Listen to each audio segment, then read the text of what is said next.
The Gaviota Pass. Goleta is a unique place. We're surrounded by the beautiful Santa Ynez Mountains on one side and the blue Pacific Ocean on the other. The steep mountains run into the sea at Gaviota and Rincon, isolating us from the outside world. This was a predicament for the first European settlers. The only way in or out for people and supplies was by steamboat. Today, if you want to travel north from here, your route options are still pretty limited. You can get on a boat, take to the air, or make your way through one of the mountain passes, either San Marcos, Refugio, or Gaviota. The Gaviota Pass is the only real gap in the Santa Ynez mountain range for miles. The steep and rugged mountains rise about 2,000 feet on each side, which makes for a scenic drive today, but historically it was a force to be reckoned with. The Chumash had multiple trails that took them over the crest of the coastal range for their frequent visits to the backcountry. But when the Europeans showed up with their livestock and carriages, they needed some wider roads. The first Spanish expedition to come up the California coast by land was led by Gaspar de Portola in 1769. One night they camped at a Chumash village on the beach called Ono Myo. This village was near a small gap through the mountains that the natives used as a pass. Portola chose to continue north on the beach, as the Chumash passage through the mountains was deemed too narrow and too dangerous. His journey up the beach from there was recorded as the worst part of the expedition so far, allowing for very difficult travel and only at low tide. Father Juan Crespi kept a journal of the expedition, and he named this camping spot San Luis Rey de Francia, but he noted, "The soldiers know it as La Gaviota because they killed a seagull there." The soldiers' nickname stuck. After the Spanish settlements were built, traffic up and down the coast became more frequent. Brave travelers began to make their way through the rocky gorge instead of taking the difficult beach path. It was often blocked by boulders that fell off the cliffs, flooded out, or obstructed by mud and debris. An adventure to be sure, especially wearing that fancy long dress. A popular story describes how in 1846, famous explorer and U.S. soldier Lieutenant Colonel John C. Fremont was nearly ambushed at the Gaviota Pass. Supposedly, natives and soldiers from the Presidio of Santa Barbara waited on the cliffs above to push boulders down on Fremont and his troops as they passed through. Advised of the plot by Benjamin Foxen, Fremont was guided over the rugged San Marcos Pass instead, and he captured Santa Barbara for America without any bloodshed. Walker Tompkins states emphatically in his books that this is not a true story. He writes that the Mexican soldiers were actually in Los Angeles, and the Gaviota Pass was flooded at the time by heavy rains. Still, Foxen may have thought they were at Gaviota. Quien sabe? In 1854, chisels were taken to the rock walls to widen the trail enough for wagons to fit through. Passage was still treacherous, and the flow of the creek could still make it impossible. Traffic continued to increase into the 1860s as more ranches developed in the valley. In 1861, William Brewer came through conducting a geological survey of California. He wrote, "This sandstone ridge is a continuous one and has but one break, the Gaviota Pass, for 100 miles or more. At the Gaviota, a fissure divides the ridge, but a few feet wide at the narrowest part and several hundred feet high. A horrible trail ran through this formerly, but now the road is good." Well, good may have been an overstatement.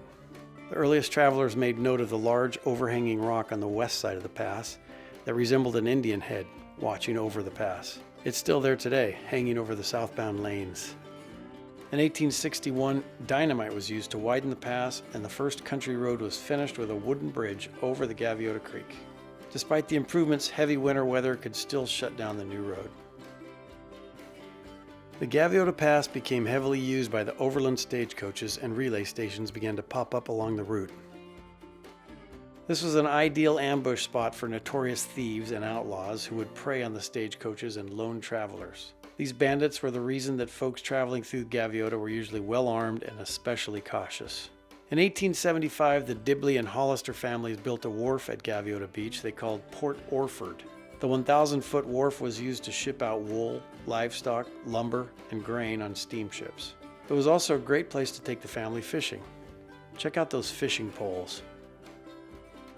With the construction of the wharf, the pass got even busier. Ranchers from the Lompoc and Santa Ynez valleys would drive their cattle, pigs, sheep, or goats down across the bridge to the wharf to be shipped out.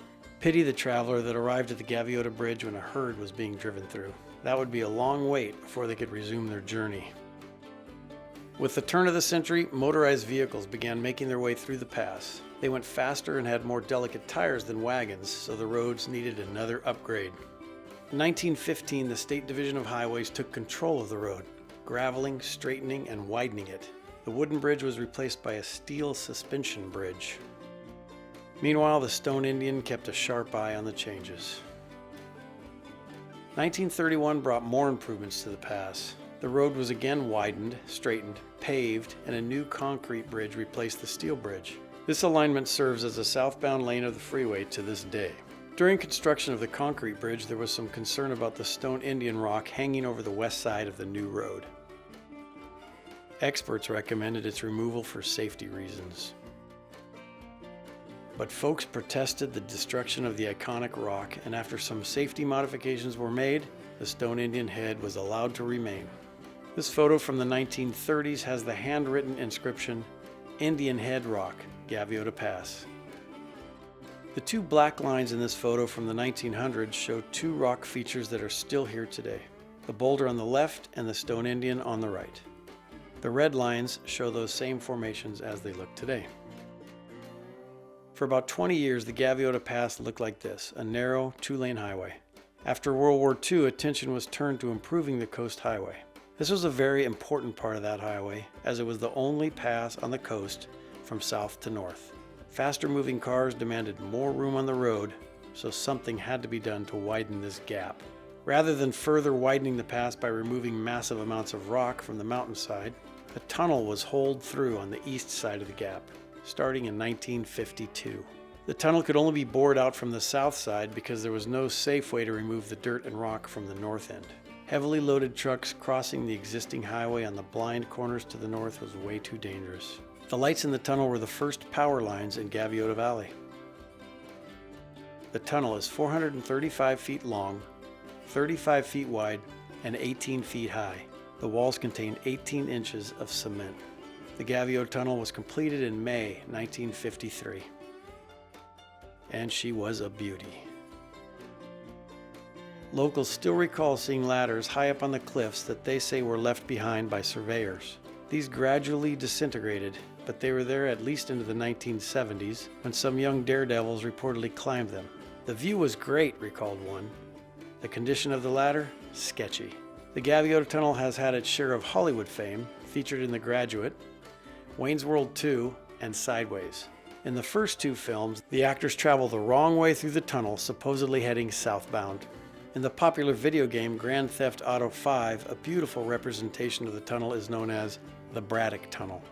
The earthquake of 1978 shook some boulders down onto the highway, but luckily no one was hurt. There are still rock slides in the area, especially during and after a rain. Heavy-duty nets designed to catch falling boulders, seen in the upper left, were placed above the highway in 1992. A smooth and beautiful drive today, this narrow crack in the Santa Ynez Mountain range went from a rugged foot trail to a rocky dirt stagecoach road to a wooden bridge, then spanned by a steel bridge, then paved over in a cement single-lane road for cars, and finally a divided asphalt highway. The southbound lane on the right crosses over Gaviota Creek and squeezes through the same tight gap that Chumash villagers used to visit the inland valleys for centuries before. And all the while, the Stone Indian quietly watches over his domain. So the next time you zoom through, appreciate the importance and the wonder of the Gaviota Pass.